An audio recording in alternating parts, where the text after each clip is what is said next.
نستعين على أمور الدنيا والدين والصلاة والسلام على أشرف الأنبياء والمرسلين وعلى آله وأصحابه أجمعين. أشهد أن لا إله إلا الله وأشهد أن محمدا عبده ورسوله لا نبي بعده. اللهم صل على محمد وعلى آل محمد. Jamaah salat zuhur yang dirahmati Allah Subhanahu wa Ta'ala, kembali pada hari ini di bulan Ramadan kita diizinkan oleh Allah Subhanahu wa Ta'ala untuk bisa datang ke masjid kita dalam rangka berubudiyah kepada Allah Subhanahu wa Ta'ala, sekaligus juga setelah kita melaksanakan ibadah sunnah, kita melangsungkan pengajian setiap harinya. Itu semua atas izin dari Allah Subhanahu wa Ta'ala. Salam dan salawat kepada Nabi kita Nabi Muhammad sallallahu alaihi wasallam. Allahumma salli ala Muhammad.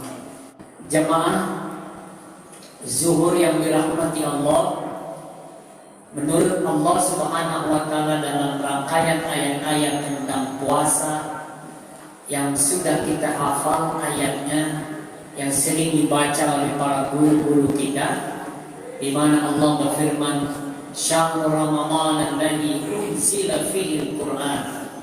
Bulan Ramadan adalah bulan di mana diturunkan Allah, yaitu Al-Qur'anul Karim.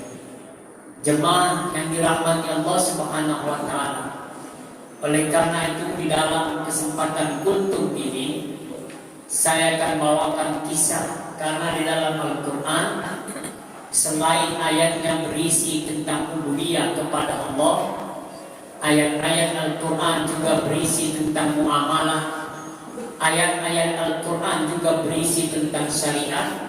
Dan yang tidak boleh kita lupakan bahwa Al-Quran juga ayat-ayatnya berbicara tentang kisah-kisah para nabi dan kisah-kisah para rasul, agar supaya kita mengambil pelajaran dari kisah-kisah tersebut. Jemaah yang dirahmati Allah Subhanahu wa Ta'ala, dalam kesempatan ini saya bawakan kisah-kisah yang Allah lukiskan di dalam sebuah surat khusus yang bernama surat Yusuf. Surat Yusuf menurut Mushaf Utsmani adalah surat yang ada di dalam Al-Quran dengan bernomor surat yang ke-12. Sebelum sampai kepada kisah-kisah atau pelajaran yang bisa dipetik dari kisah Nabi Yusuf alaihissalam, saya sampaikan dulu perbedaan pendapat para ulama tentang tertibnya surat-surat di dalam Al-Quran itu. Di dalam kitab Manahilul Irfan yang ditulis oleh Imam Az-Zurqani dijelaskan bahwa ada 3 pendapat ulama tentang tertibnya surat-surat di dalam Al-Quran itu. Yang pertama, kata Imam Az-Zurqani dalam Manahilul Irfannya, dikatakan bahwa inna tartibas suwari ala ma huwa alaihi al-ana lam yakun bitawqifin minan nabi, innama kan bijtihadin minas sahabat. Yang pertama, bahwa tertibnya surat-surat di dalam Al-Quran itu adalah ijtihadnya para sahabat Nabi.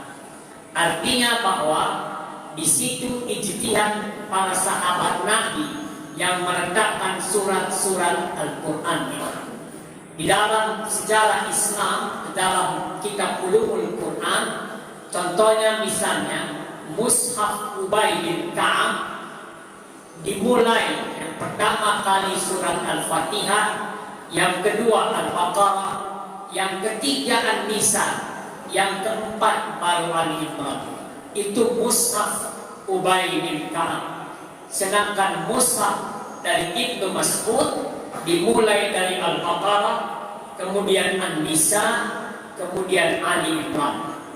Kemudian Mushaf Ali bin Abi Thalib itu ditulis, diatur sesuai dengan turunnya. Yang pertama mushaf Ali itu adalah surat Al-Alaq, Iqra, kemudian Al-Mudaththir, summa Al-Qaf, kemudian Al-Muzammil, dan seterusnya.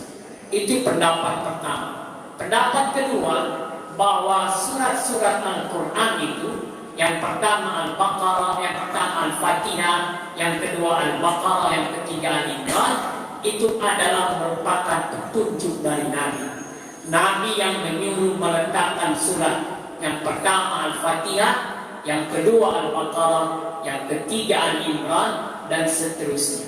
Pendapat ketiga mengatakan dalam kitab Manahilul Irfan, dalam studi ulumul Quran, dijelaskan bahwa yang pertama, maksud saya sebahagian surat Al-Quran adalah merupakan petunjuk Nabi, sebahagiannya adalah ijtihadnya para sahabat Nabi.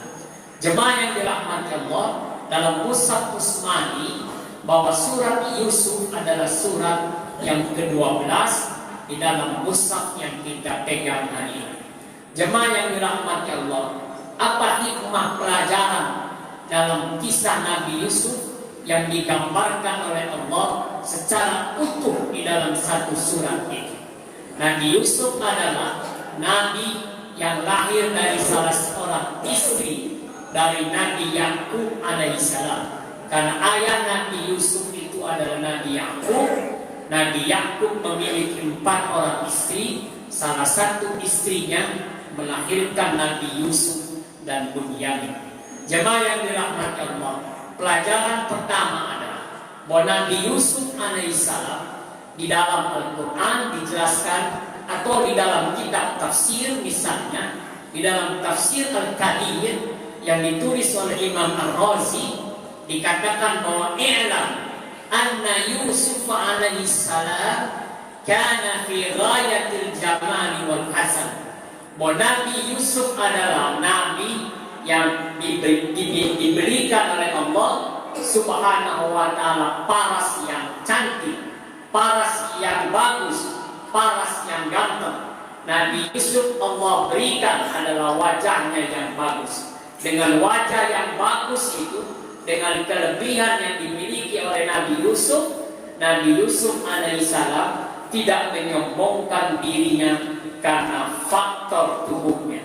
Oleh karena itu, jemaah yang dirahmati Allah, kita ketahui dalam Islam bahwa banyak faktor-faktor yang menyebabkan seseorang menyombongkan dirinya. Yang pertama adalah faktor yang menyebabkan seseorang bisa menyombongkan dirinya adalah faktor dengan kekayaannya. Dengan kekayaanlah seseorang bisa menyombongkan dirinya.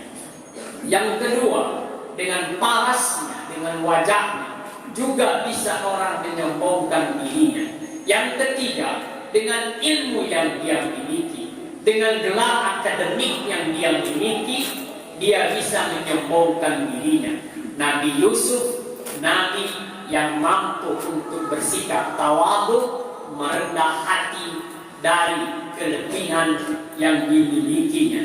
Jemaah yang dirahmati Allah, yakinkanlah bahwa Nabi pernah bersabda, "Man kana fi qalbihi", siapa orangnya yang ada di dalam dirinya sebesar biji zarah, sekecil biji zarah itu ada dalam dirinya kesombongannya, maka dia tidak akan masuk surga. La yadkhulul jannata man kana fi qalbihi, tidak akan masuk surga orang yang ada di dalam hatinya sekecil dari biji zarah, yaitu yang berupa dengan kesombongan. Oleh karena itu Nabi Yusuf mengajarkan kita, dan Nabi Muhammad mencontohkan dalam hadisnya, bahwa tawadhu, rendah hati harus dimiliki oleh setiap muslim itu. Yang kedua, jemaah yang dirahmati Allah, kisah Nabi Yusuf adalah kisah di mana Nabi Yusuf mengajarkan kepada kita untuk menanamkan sifat pemaaf di dalam diri kita. Timbulkanlah dalam diri kita mampu memaafkan kesalahan orang lain. Betapa Nabi Yusuf sudah dibuang ke dalam sumur oleh saudara-saudaranya. Tapi Nabi Yusuf tak kalah kembali ke Mesir menjadi Perdana Menteri di Mesir. Nabi Yusuf tidak menaruh dendam karena kekuasaannya kepada saudara-saudaranya. Nabi Yusuf mencontohkan pemaaf yang harus kita timbulkan.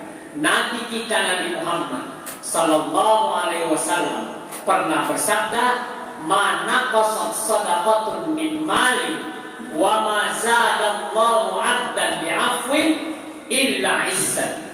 Bahwa kata Nabi, tidak akan pernah berkurang sedekah yang kita berikan di sisi Allah, dan Allah Subhanahu wa Ta'ala akan menambah kepada seseorang hamba kemuliaan dalam dirinya apabila dia mampu untuk memberikan maaf kepada saudaranya yang pernah berbuat salah kepadanya.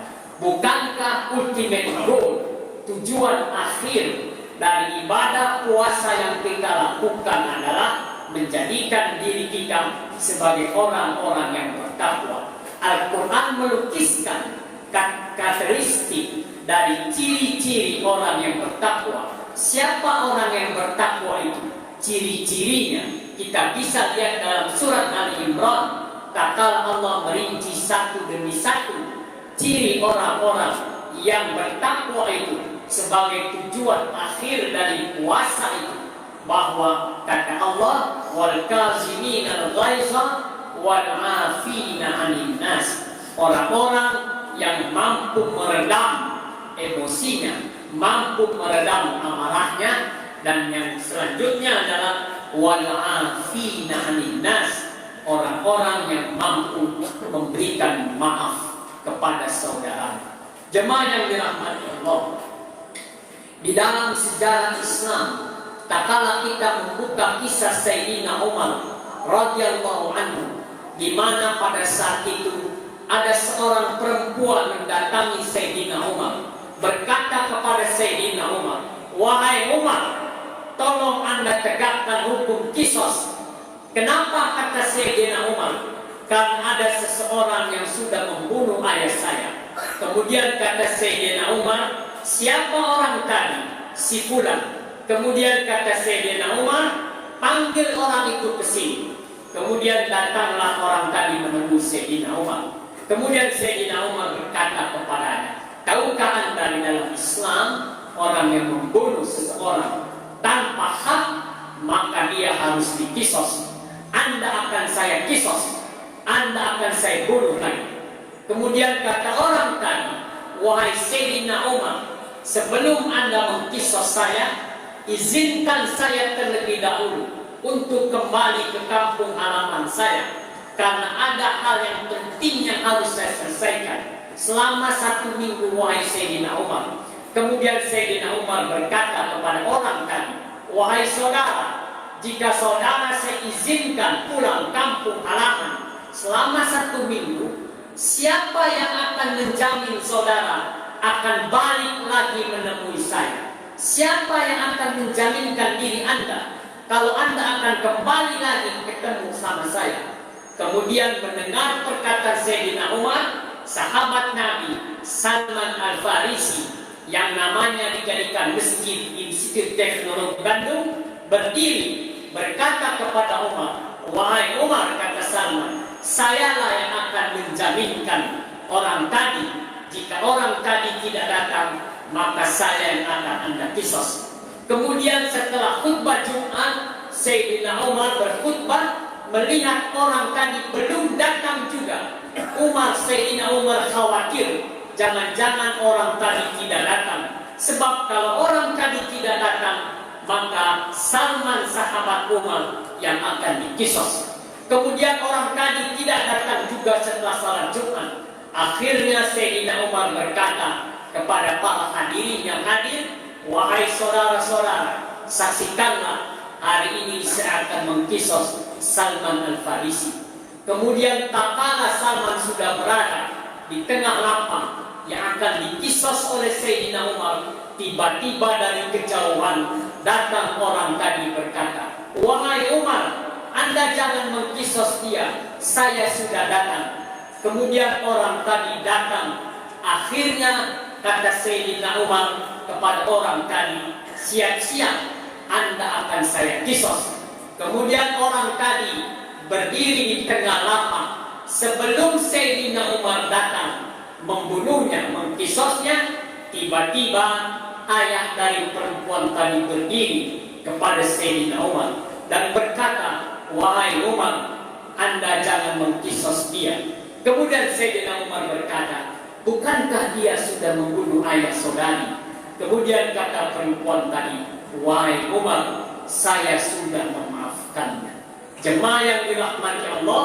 Kemudian Sayyidina Umar berkata kepada Salman, wahai Salman, mengapa Anda berani menjaminkan diri Anda kepada orang yang belum Anda kenal? Kemudian kata Salman, wahai Umar, saya akan mengajarkan sesama diri orang muslim itu harus saling percaya satu dengan yang lainnya. Walaupun saya tidak kenal dengan dia, tapi saya percaya dia akan datang. Itulah etika di dalam Islam, bahwa Islam harus percaya satu dengan yang lainnya. Janganlah kita menanamkan kecurigaan di dalam diri kita, terutama kepada sahabat muslim kita. Kemudian Sayyidina Umar berkata kepada perempuan tadi, mengapa Anda memaafkannya?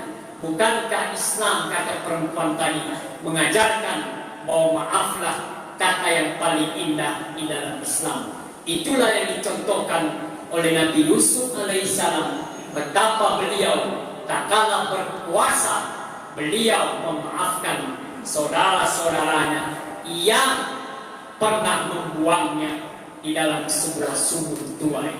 Jemaah yang dirahmati Allah, demikianlah dua hikmah yang bisa saya sampaikan dari kisah panjang yang bisa kita baca di dalam surat Yusuf alaihissalam, surat yang ke-12.